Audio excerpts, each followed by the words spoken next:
Hey, what's up guys? So in this video we will see how to clone apps on the Poco M4 5G. Now to do that, just open the settings app on your smartphone.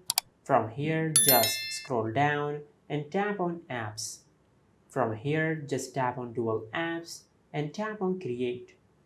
From here just enable the toggle for the apps which you want to create a clone of. Just like that.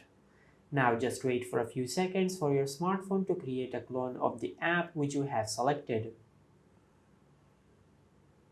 Just like that.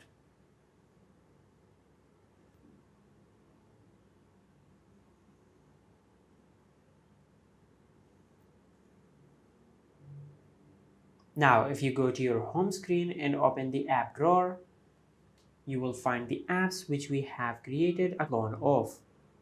And as you can see, the cloned version of the app has an icon at the bottom left corner to indicate that this is the cloned version of the original app.